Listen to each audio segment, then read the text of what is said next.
Thank you so much for joining us. I'm Julie Pavlov, healthcare policy treasurer, and I'm medical office on this board. I'd like to welcome State Treasurer Jeff Follow, and Duke University School of Law professor Derek Finberg and Barack Richard. We also have Sean Chuck in the audience, who's also law.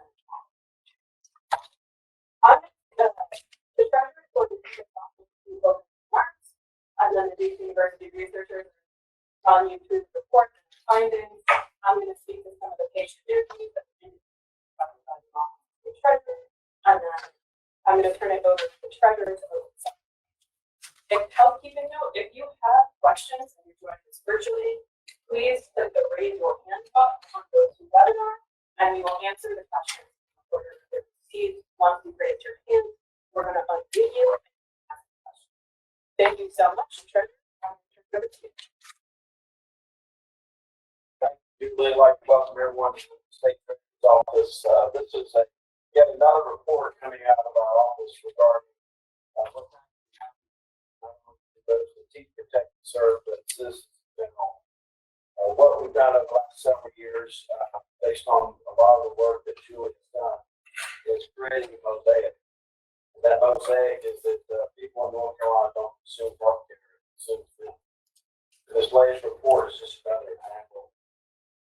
I think what this report will show you is that citizens are under siege regarding things that are happening with medical accountability. What's happening is that people are being sued. Quite often, these are the most vulnerable citizens of our state. Number two, the healthcare cartel has got their fees used, putting profits of the patients. They're profiting off of patients because of the interest rates they're charging. And not only that, the tactics that they're using that you're getting ready to hear about, where, as I described, they break people's kneecaps so they can pay their bills. These patients can't even see the price that they were paying before they consume this product. So now we have a product that people do not know what it costs, and then they don't pay the bill and get sued. I characterize this in many respects as elder use. They get overcharged, and then they get sued. There are several simple solutions to catapult North Carolina into the number 2 position as far as protecting consumers in the state. One of those remedies is Senate Bill 321, which is primarily sponsored by the board, Burnham, and the companion bill in the House that is sponsored by Representative Bill.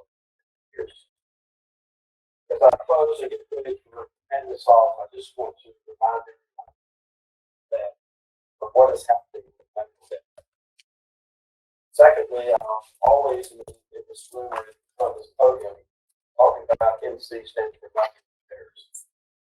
Typically, that's a very positive press conference for debt reduction or other things that we're doing in the Treasurer's Office. When I say document affairs, it's something that is the negative term. We have an opportunity here to fix this problem. And more importantly, we're in a business right now. Hospitals are in a business where their prescription, their business model is to sue sick people for punishment for not paying the bills. Many of these individuals that just get ready here didn't even know that they were being sued. Didn't even know they had judgments.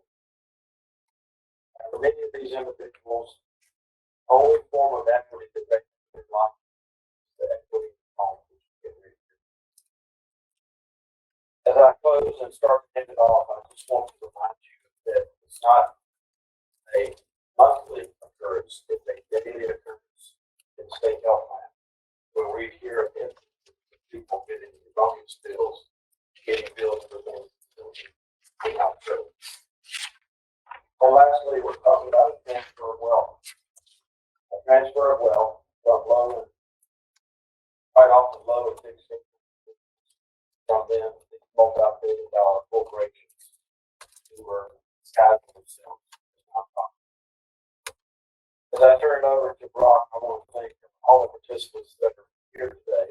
The moment you're getting ready to hear Brock Richmond, Duke University School of Law, Clinical Excellence Research Center, and Stanford Medical School. You'll be joining us remotely because of some of the storms that we experienced yesterday. Brock, thank you. We're also joined by Sarah Sternberg Green, Duke University School of Law, who has a special subject matter expertise on the impact on people's homes as it relates to bankruptcy and judgments. We're very pleased to have Sean Chin, who's sitting in the audience, who is the data cruncher to share all the evidence that we put forward.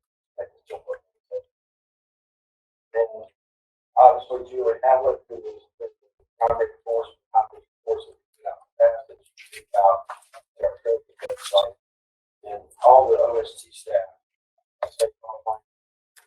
Who made this jump up on the table.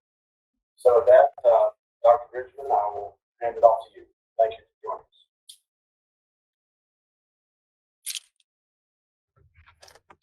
joining us. Thank you, Treasurer Falwell. Thank you, Treasurer Falwell. It is a real pleasure and a real honor to share the podium with you to talk about this research.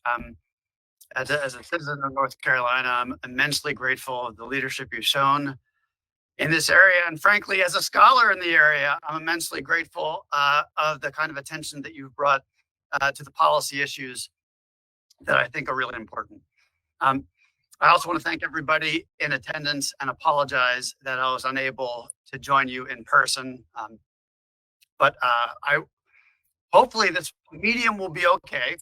I will give a brief overview of the report and our main findings, and then I'll hand the podium over to my colleague, Sarah Green.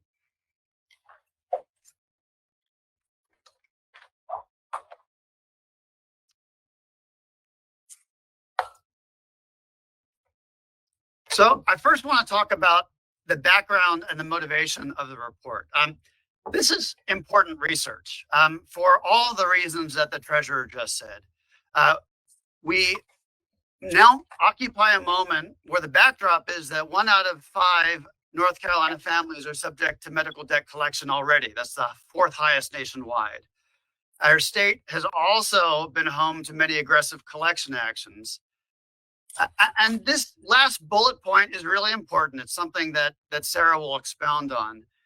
This is not just a story about a debtor and a creditor. There are a lot of residual social costs when patients are sued in court. So this particular collection action that we're looking at really does have associated costs that harm North Carolinians in ways that other measures do not. So what did we do?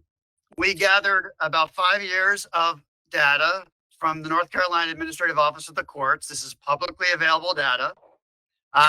We looked at all cases in which the hospital was a plaintiff and an individual was a defendant, and either money owed or collection on account was part of the pleadings. And to confirm that our sample, the cases that we collected really were about hospitals collecting on medical debt, we reviewed 166 cases by hand at 6 different courthouses statewide. So I'm just going to give a brief overview of the results, and then I'll give an also brief highlighting of the most significant results. Now, the summary results are we found 5,922 lawsuits filed against 7,517 patient defendants. The reason there are more defendants than there are lawsuits is because on many of these lawsuits, family members were also named as co-defendants. Among these 5,900 lawsuits, there were about 3,500 judgments. The remaining lawsuits, many of them are still pending. Many were probably resolved. We don't know exactly what happened to them, but we do know that a majority of those lawsuits filed were resulted in judgments for a total of about $57 million. That's an average of $16,623 per judgment. And not all of that is due to the actual bill itself. And this, in many ways, is our most significant finding. On average, that $16,000 of judgment is comprised of about $10,700 in principal. That is the money owed from the medical debt, an additional $5,000 of interest and some additional costs, such as court costs and attorney's fees. Many of these cases were refiled. That is, they were judgments that otherwise would have elapsed if the hospital plaintiff had not reissued a lawsuit. And that's one reason why the interest amounts are so high. They have been accruing for a long time, and they have been actively renewed in court. So they're still active lawsuits. So the rest of the presentation, I'll briefly describe who sued. I'll give a brief overview of who the plaintiffs are, who was sued, an overview of who the defendants are, and I'll flesh out a little bit more about what was sued for. So who sued? In a number of similar studies nationwide, it's found that not all hospitals equally participate in the legal system, that for the most part, the hospitals that bring patients to court are fairly few in number. And we found the same thing. We found that a vast majority of lawsuits were brought by just 5 hospital systems. Now, this does not mean that other hospital systems are not engaging in other collection activities. It also doesn't mean that other hospital systems are not engaging in collection activities that we would find quite troublesome. But these are the hospital systems that disproportionately have been using North Carolina courts to sue patients to collect on medical debt. And as a policy matter, it needs to be said that nonprofit hospitals are disproportionately active in the legal system compared to as a share of all the lawsuits statewide. So who was sued? Well, in part because only a handful of hospital systems were especially active, we see that lawsuits are filed disproportionately in only a handful of counties. And therefore, if you are a resident of a particular county, or I guess more precisely, if you are a patient of one of those 5 hospital systems, you are much more likely to have medical debt brought into North Carolina courts. We did some very creative and I would say state-of-the-art statistical analyses to understand more about who these defendants were. So in the data, we know exactly where the defendants are. We have the addresses. And by using the data and also by the names, we use some well-accepted algorithms to understand not only where they live, but also to approximate the defendant's income and the defendant's race. We find that even though only a handful of neighbors or counties are the home to most suits, we also see a fairly representative cross-section of those who are sued. So we have on the very left the racial composition of North Carolina, of all of North Carolina, and we see a fairly similar racial profile of those who are sued. One thing that we have in our lawsuit, in our data that Sarah will talk about in more depth, is that we also can identify which judgments are default judgments. These are judgments where the defendants, for whatever reason, do not appear in court. There's no trial. There's no substantive analysis. The defendant loses the case because the defendant does not show up at court. And we do find that default judgments, as compared to the racial profile of all of North Carolina, disproportionately falls on African Americans and Hispanic Americans. We also find a slightly skewed distribution of the interest that is charged. We did similar studies to look at whether either low-income or high-income individuals were sued. That was not terribly significant. One thing we do not identify, and this I know is important to the treasurer, we do not know the age of the defendants. it would not surprise me if the defendants are disproportionately either approaching retirement age or at retirement age. So what exactly was sued for? Well, this is the distribution of total judgments. As I mentioned before, the mean is 16,000. You'll see that this is a fairly normal distribution. And I think that's significant because we're not talking about judgments that are simply filed in small claims court. We're talking about substantial dollar figures. And the right tail does extend fairly significantly into high numbers. There are a lot of lawsuits here for very, very significant sums. And here are the interest amounts. And like I said before, I think this is probably our most significant finding. This has not been a part of the literature thus far. It is known that hospitals have brought patients to court to collect on a medical judgment. It's known that some of those amounts are quite significant. It has not to date been recognized that interest can be a very significant part of that judgment. Under North Carolina law, plaintiffs are entitled to 8% interest. This is the statutory amount that preceded current interest rates, preceded the pandemic. In fact, actually, most of our data sample includes suits that were brought before the pandemic, and therefore when interest rates really were quite low. Nonetheless, hospitals were able to and did in fact capitalize on the ability to collect 8% interest. And this, of course, is one reason why medical debt can be so harmful, because it expands. So this is my last slide, and I'll hand the podium over to Sarah.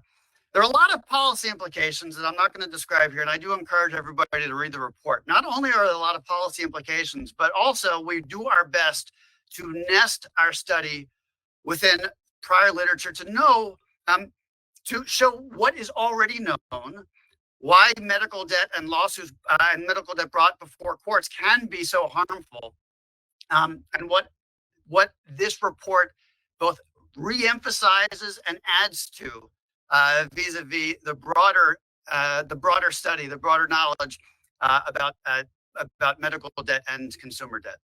I just want to highlight one last thing. These policy implications, I think, fall into two buckets. Both of them are extremely important. They are overlapping, but they deserve separate points of emphasis. For starters, our research does speak to the health system that the state has. The way patients are charged for care, the prices that the market bears, the lack of transparency that patients encounter when they consume healthcare, the way healthcare is financed, and the very significant holes in our safety net. But there are also some real implications for North Carolina's court system. If we want a court system that treats people fairly, that has due process, that does not exacerbate the very significant social ills that the government is supposed to redress, then independent from reforms from our health system, we also should very seriously look at reforms to our court system. And with that, Sarah, I will turn the podium over to you. Hey, Sarah. Yeah, I'm sure you project the room audience. Thank you so much for being here. My name is Sarah Green, and I am a professor at Duke Law School. I wanted to start by thanking the treasurer and the treasurer's office for their vital collaboration on this issue. It's a very important issue, as you have heard, and will continue here today.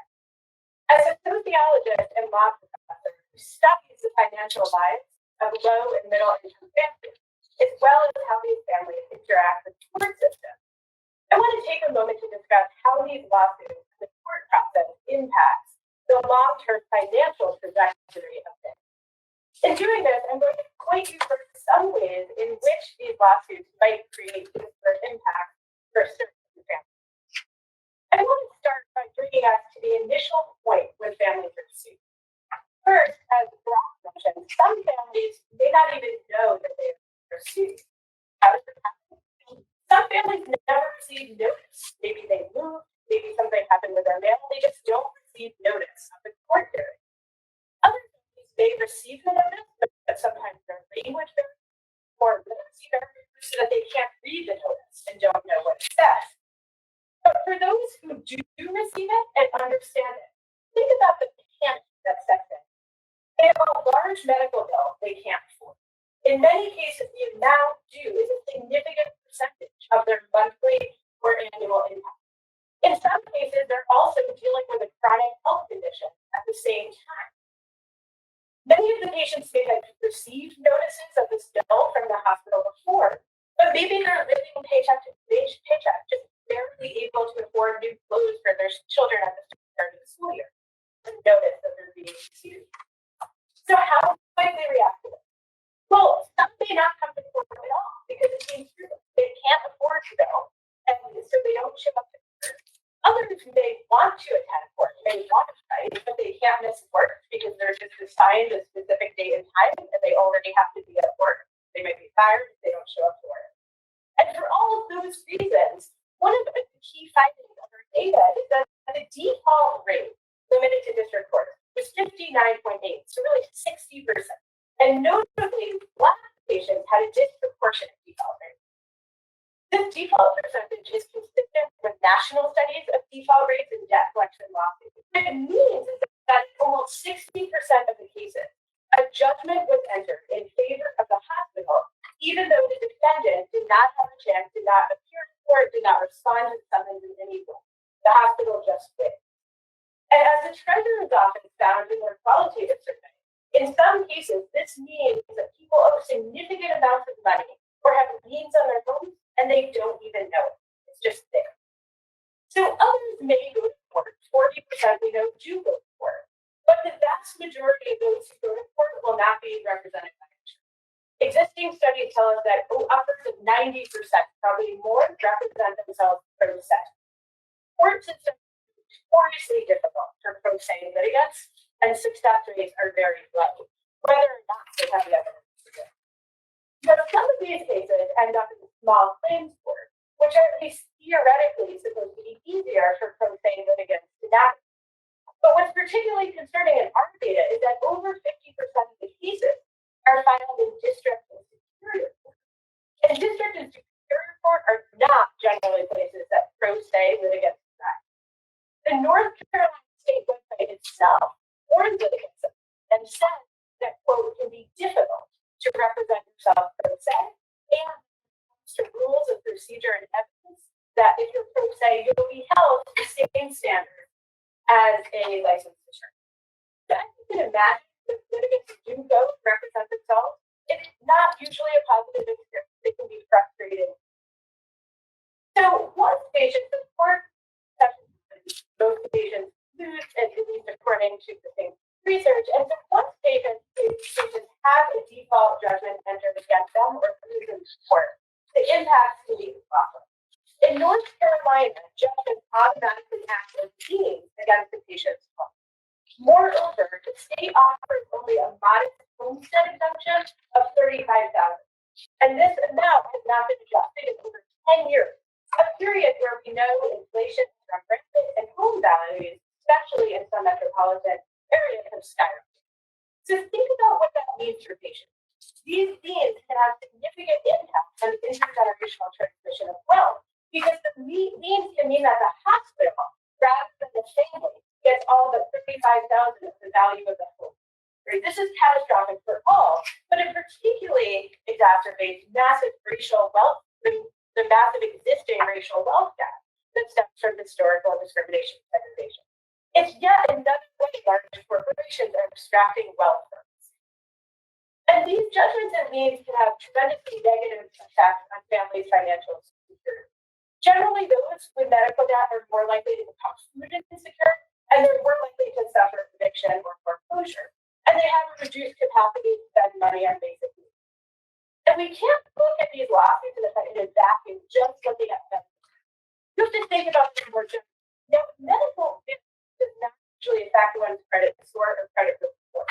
But once the hospital decides to send that bill to collection or to sue in court, then all of a sudden it's on the credit report and it affects one's credit score. So what does this mean for patients? Well, credit scores we know are increasingly important. So it can make the difference between financial security and a long and arduous road to financial insecurity. Credit scores, a hit on one's credit score, can trap people in the cycle of paying more for credit and utilities, losing out on job opportunities, being denied housing and insurance, being unable to build any savings, and even possibly facing. So we're talking about more than just the benefit. Making the decision to send a medical bill to question, as we see today, many hospitals are, really can be a trigger event for a patient that sets off a cascade of negative financial events for patients, leading to increased financial insecurity and even in some cases financial. Finally, I just want to say a word about the physical and emotional toll of debt. And this is things that we know from existing research. Debt increases anxiety and depression, which can lead to headaches, affect sleep patterns, affect one's ability to focus. It can lead to feelings of shame and embarrassment. And people with medical debt are more likely to delay or avoid getting needed health care, leading to even worse outcomes or even death. So all of this is well established by existing literature. And as you're about to hear, the patients that were interviewed by the Treasurer's Office spoke about the toll of these lawsuits in raw and gut-wrenching detail. And I'll pass things over to Julie now, so you can hear more about the patient's experiences in their own words.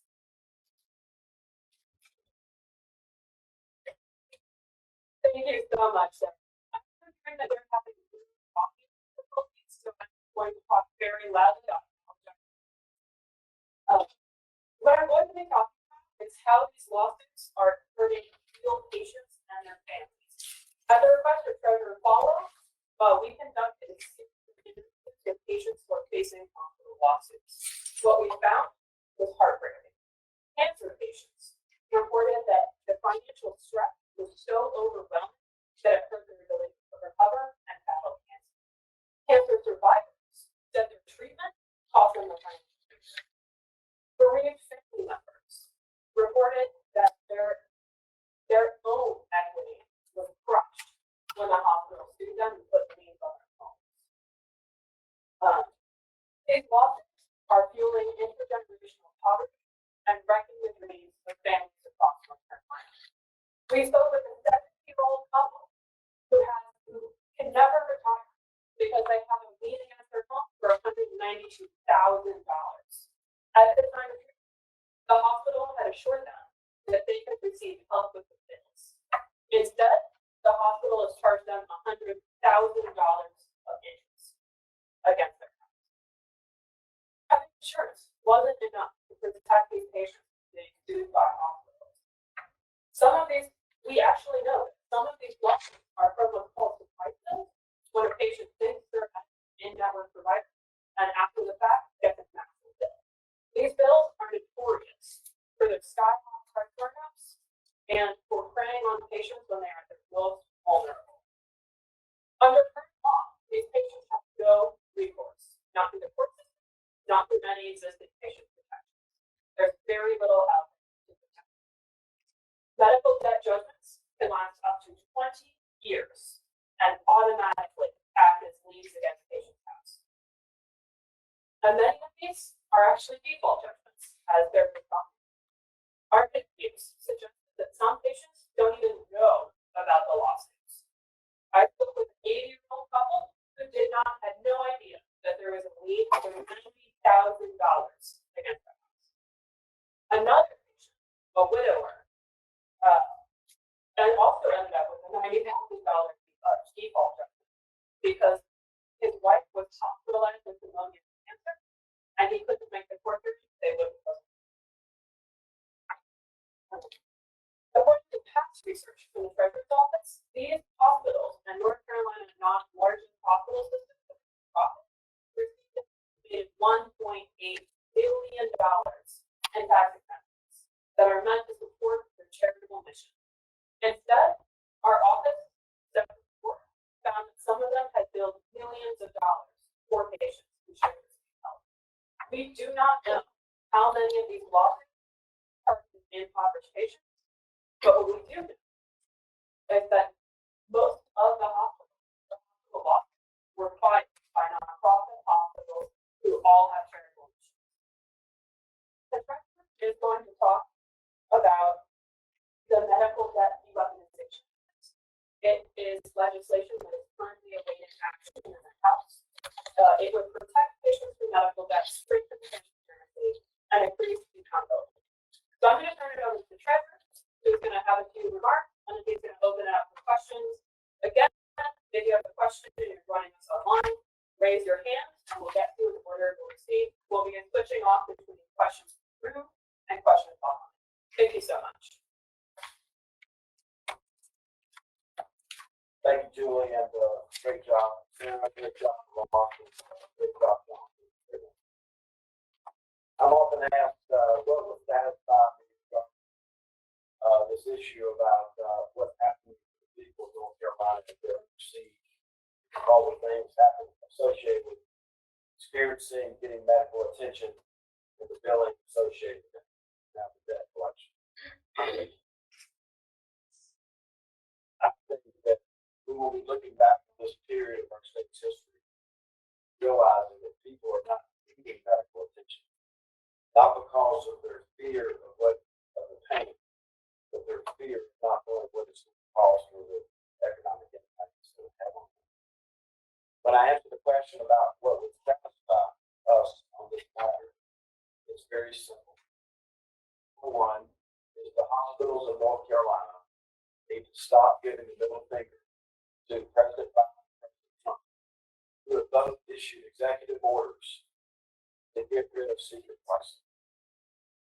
Number two, for these hospitals to match the billions of dollars of tax benefit that they get at the state and local level, as well as the state of North Carolina, match that with the charity care that's supposed to be offered. A report that Julie mentioned just a few moments ago that she worked on last year, only Wayne Med, my memory's right, received anywhere close to an A rating of actually trying to match the charity care.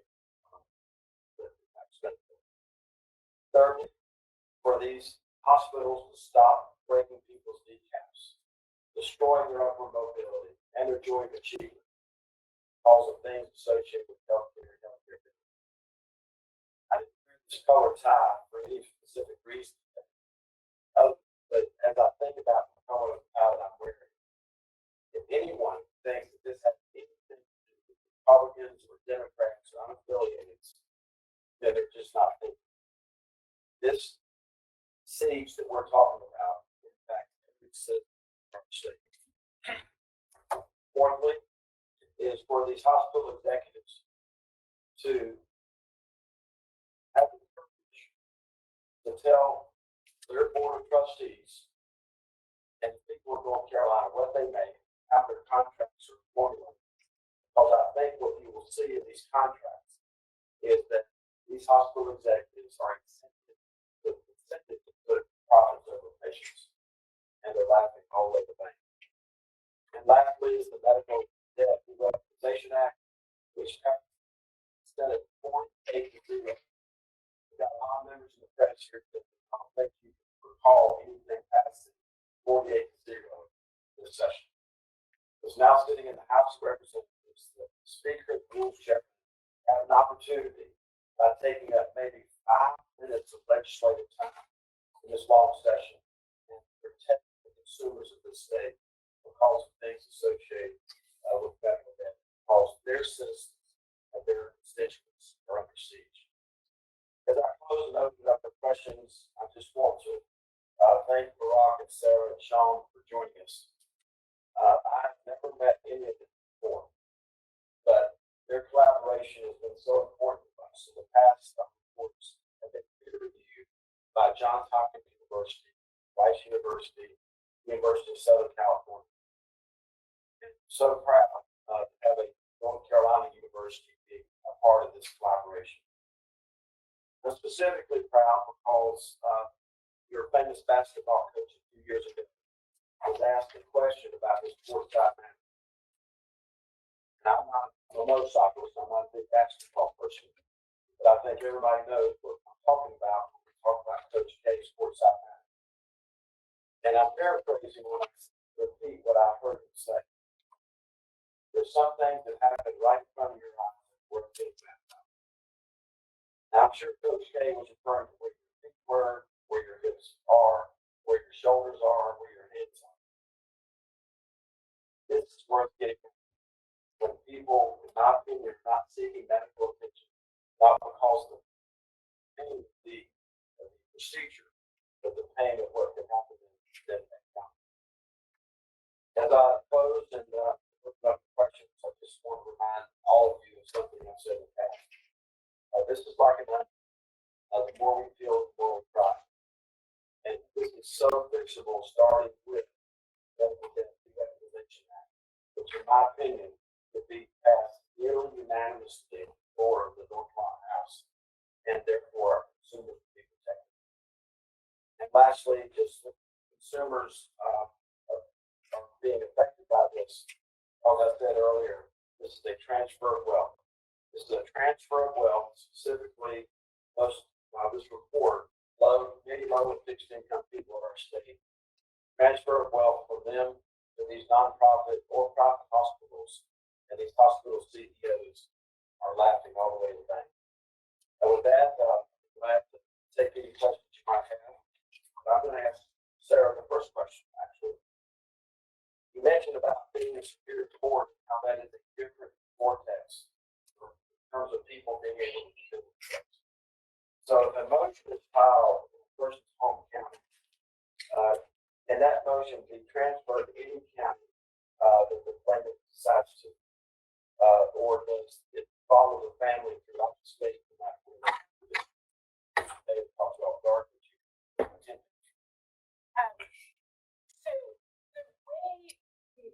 The way it's generally decided where the motion is filed, and which court, so let me start there. Generally, North Carolina small claims court is for claims under 10,000. And then if you're a district, it can get complicated depending on the county for anything over 10,000. In terms of how it gets transferred, whether someone moves, that sort of thing, it's complicated in terms of like the actual county. It's complicated. It doesn't always work the way it's supposed to work.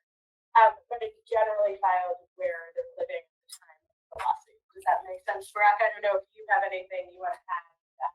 But I think in thinking about superior district court versus small claims court, what's really important is that amount under 10,000 small claims over superior district court. If you say the superior district court, it is not friendly, right? It is a complicated and intimidating place.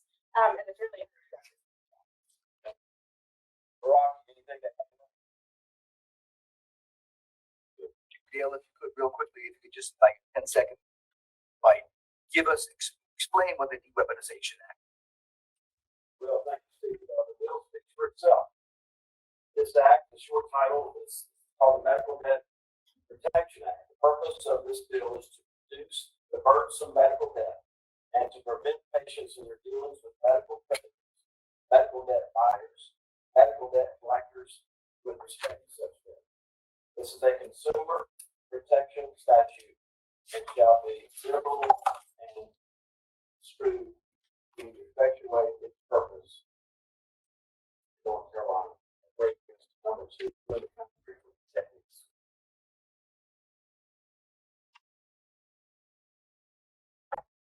Yes. This is a question about the hospitals that have been responsible for the lawsuit. You say here in the notes that Johnson Memorial and Nash hospitals are included as litigious facilities. Where are they in this? Are they in the other? I'm trying to figure that out. Yes. Yes, sorry. They are, yes. John, Step up to the mic, please. got it. Yes. Many of the graphics of Johnson and Nash hospitals, both of which are included in the other section. The reason for that is that in the court case, oftentimes it identifies hospital by city rather than individual facility. Johnston Memorial Hospital is owned by the county, so it was an exception. Nash Hospital is also an exception, so we just wrote them out. they're in other. It can email us afterwards to try to get you more information. Also, as a note for reporters, 3 of the patients we interviewed are willing to talk to press. If you are interested in reaching out to them, please reach out to our office. If you have the media advisor, you have our press email. It's just press@oakbrook.com. If I could just add to that answer, I apologize for interrupting. If I could just add to that answer, it's worth emphasizing that we are not capturing all of the collection efforts in the state's hospitals. Those 2 particular hospitals are part of the UNC system, and they have engaged in the litigation system. They have brought patients to court, but we don't pretend to suggest that that represents all of the UNC's collection efforts. Let me add to Brock's answer that some of these hospitals, if my memory's correct, actually have a provision that allows them to capture your state income tax refund before you actually get it to pay on some of this debt. So you can imagine an average person on the H&R Block getting their taxes filled out. Some of them get these refunds, what they call factored, or taken them in advance. And then all of a sudden, when it goes through the system, there's not as much refund as they thought when they were sitting with that tax office. So there's going to be more news to come out about the other procedures that some of these hospitals are using, especially for the public hospitals, to go in and garnish someone's income tax refund. Correct. So folks are watching this and maybe they have a lot of debt or they just have what's their recourse if they can't afford any representation? Like what can someone do? So unfortunately, and this is why we really need to work for legislation, there's not a whole lot of when the debt is there, sometimes they can call and try to work out a payment plan and see, once there is that judgment, it's hard, that's on their credit report. That has affected their credit score, and it's very hard to backtrack that. I mean, there are things like filing for bankruptcy. There are other sorts of really big deal reimbursements. But it's not just an easy way around this, which is why what the president said is so important that the legislature needs to do, because there are a lot of patients who are really their financial capacity is kind of ruined by what happened, and there's not much to do. I totally agree with that. And these folks are in a vortex. And they're in a vortex that eventually is going to destroy your credit score. Your credit score, unlike when I was growing up, determines what you pay for this. Your credit score determines what you pay for basic liability insurance. Your credit score determines whether you get housing. Obviously, the interest rates you would pay for build equity in your life. So this is not like it was when I was growing up. Credit scores were hugely important. So that's why I say this is like an unusual trial. That's why the Medical Debt Representation Act is so vitally important to actually protect the consumers of our state and catapult us to number 2 in the country in terms of consumer protection. And as a former legislator, I can tell you that a bill has to speak for itself. And when a bill speaks for itself, I mean, there's actually provision in here. Foreclosures or other individual real property, it prevents this type of judgment. And default judgment is kind of a fancy word, but default judgment in some instances where people don't even know they're being sued or these things put on their houses. And they went back to the point of the hot markets, the hot real estate markets, where somebody can put a judgment or a lien on a house and the value of the house has gone up. And these interest rates are unbelievable. Many of you remember the rule of 72. That's an 8% interest rate. Whatever you owe somebody doubles in 9 years. So if you owe somebody $10,000 at 8%, 9 years from now, if you're not able to pay anything for it, now you owe them $20,000. This is how all this compounded interest works. And lastly, to answer your question, some of these hospitals are using a company called Access One, where they actually hand you a form to fill out that says you can get a credit card or some type of credit thing in order to finance this debt. That's the last thing a person who's in this medical debt vortex needs. With astronomical interest rates, right? So, Yes. so exactly what the Higher. yeah, and they're never going to get out of the hole. But that's some of these concerns. I'm sorry again. Can I say one thing to that? Again, this is inconvenient, but I have to do this. The point of recourse after there's a judgment is exactly right. There are very few ways to combat a judgment. However, in large part because of many of the things the treasurer has been saying, a lot of patients have been issued bills that simply are not enforceable as they are written. A surprise bill is a bill that's based on a charge master, which is a price that is not a market determined price. And in my reading of both contract law and fair competition law is that those bills are simply not enforceable. So if the question is, what does a patient do when they are stuck with a medical debt or a very significant bill? I would almost uniformly encourage them to fight back, to make sure that there is clear documentation of what is creating that bill, and also to determine how much of that bill is determined by the charge master, because those are prices that nobody ever pays, and individuals often get stuck with them, but they should not pay them either. I'm gonna go to Steve, and somebody came up to me yesterday. They were just blessed with a new child. They got a $1,500 emergency room bill. They never stopped in the emergency room. Never. And this is the kind of thing that brought trouble. Sam Watts, the executive director of the state health plan, somebody was calling because they had a $30,000 bill. And he kept challenging it, kept challenging it. These people had already paid $3,000 for the $30,000. They were in the vortex.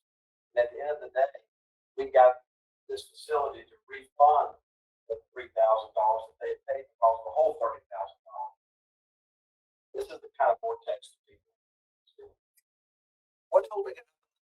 Sorry? What's holding up passage of the bill in the House? You know, nothing clears the House of Representatives without the approval of the Speaker of the House and the Rules Chairman and the majority of the Congress. So I think that'd be a question better asked with them. But the fact is that no matter what gender you are, what political party you are, or what race you are, there are people back in every one of those House districts who will benefit from this legislation. And I would say, because I've said it before, the cartel operates in the shadows. I mean, this cartel controls the supply of this product, the quality of this product, the access to this product, and the price of this product. And now they control whether they can break the details. So if you were to ask the cartel whether they're for or against it, they're going to come out because they will never appear on camera or never appear in a Q&A kind of session. They will come out on camera and say, we have no opinion on that bill. But that's not how they operate. That's not how the cartels operate. And we're coming up on the 10th mark, so if you have any other questions, please ask them now. This report does not count third-party collections, is that right? So I think we're off. Think about it there.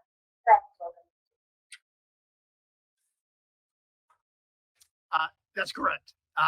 In fact, actually, it doesn't capture third-party collections.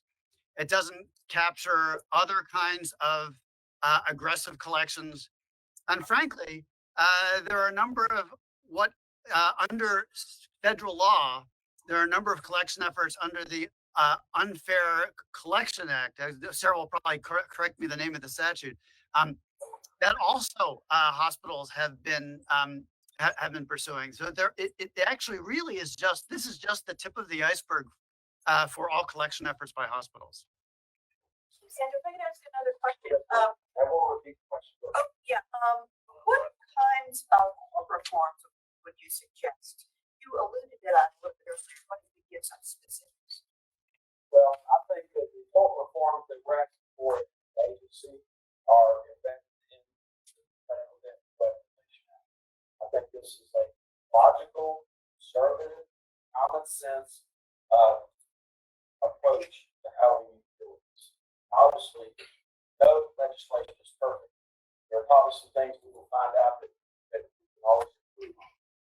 But I think I'm safe to say that this medical debt deweaponization has been scored by people who are looking at North Carolina and how consumers are not being protected, and have said that if this legislation were to become enacted, we would become number 2 in the country in terms of consumer protection.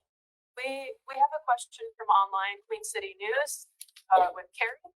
We're about to unmute you, so feel free to ask. Casey, sorry. Hello.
There are higher prices, so more of your paycheck would be going to healthcare also.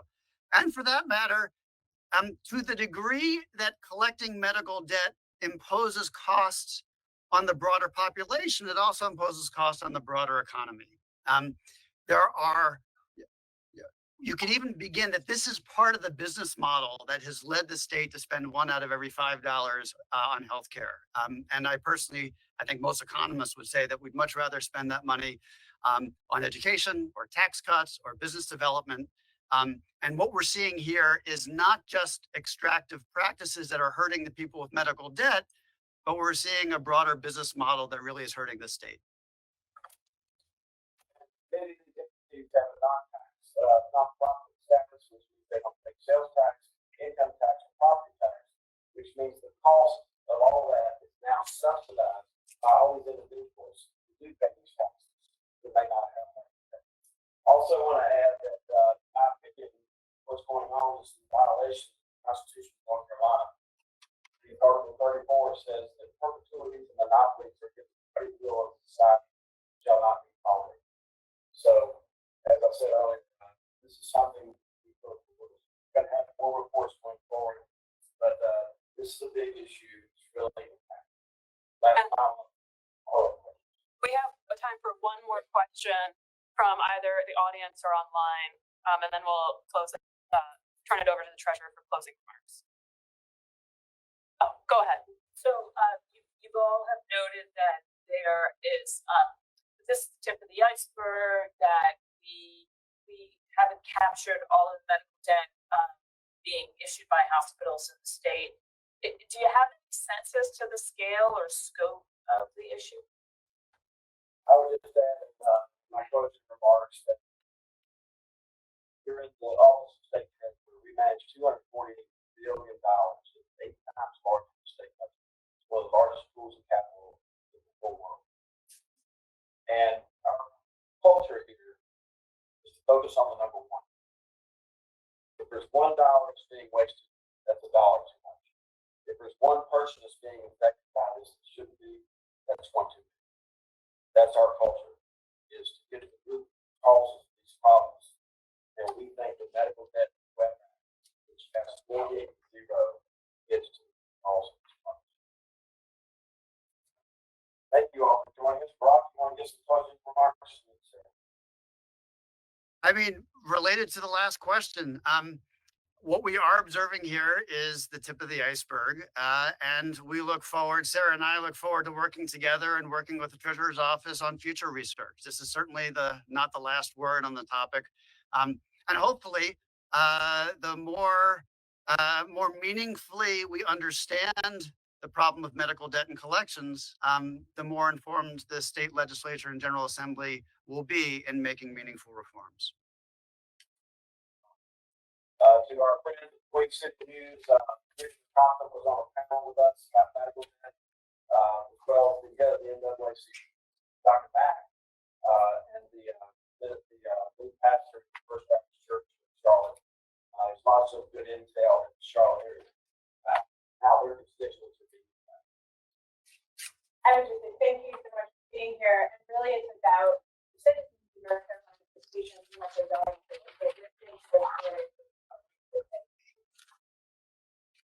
And Julie, thank you for everything. And we're going to give Sean, Julie, Sarah, Barack